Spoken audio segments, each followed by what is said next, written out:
Today we are going to learn about the bar graphs. Lesson number 6. Last year you have learnt about the pictograph. Means the graph is represented through the pictures. And here bar graph is represented with the help of bars. Bars means nothing but the column. A bar graph is a graphical representation of data using bars of the different heights. Data means you knew that. Information. Here numerical information. We can draw the horizontal bars or vertical bars.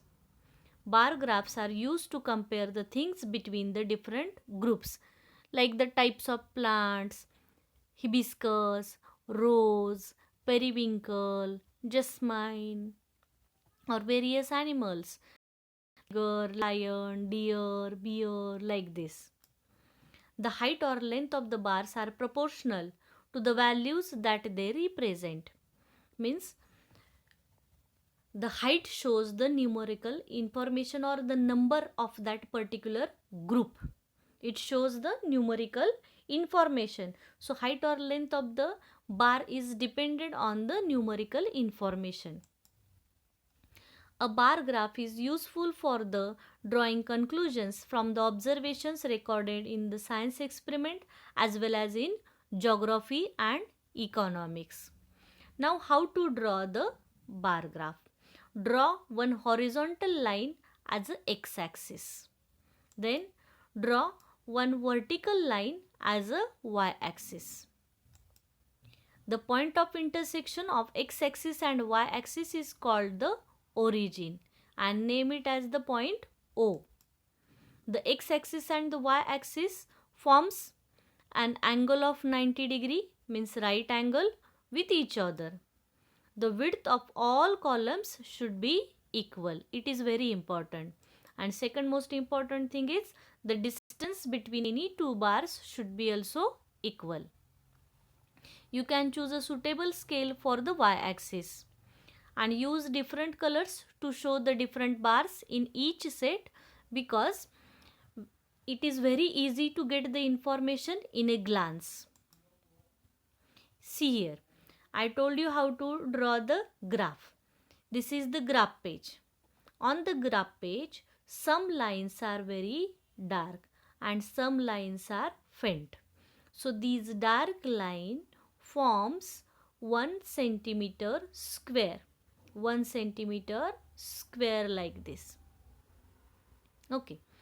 So on this graph page, leave the 1 centimeter at the bottom of the page.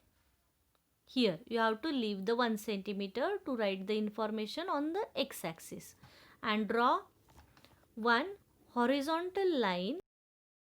Show the arrowheads at the both end and name it as the x-axis. Understood? Then to the left of the page, leave 1 centimeter to write the information of the y-axis and draw one vertical line and name it as a y-axis. And this is the point of intersection of the y-axis and the x-axis and name it as the point O. And scale also will start from here. We start counting from here. It shows 0 also. Understood it? And the important thing that I told you, that the width of the bar should be equal. Of all bars, width should be equal. Here half centimeter is taken. You can take 1 centimeter also. And second most important thing is the distance between the two bars should be equal. Here distance is 1 centimeter. Remember, from the origin point also you have to take the distance 1 centimeter. Then start to draw the bars. And this is the scale on y-axis. Scale is always written on the right hand corner of the page, upper side. Always you have to write the scale here only. Scale on y-axis 1 unit, or you can write here 1 centimeter this 1 centimeter is equal to 5 degree Celsius scale is taken here. Okay. So practice set 18, question number 1. This bar graph shows the maximum temperatures in degrees Celsius in different cities on a certain day in February. Observe the graph and answer the questions. What data is shown on the vertical and the horizontal lines? So what is shown on the horizontal line? Different cities. And what is shown on the y-axis? The temperature. So we have to write the answer like this. Temperature is shown on the vertical line, that is y-axis, and the different cities are shown on the horizontal line, that is x-axis. Second question, which city had the highest temperature? Which bar has the highest height?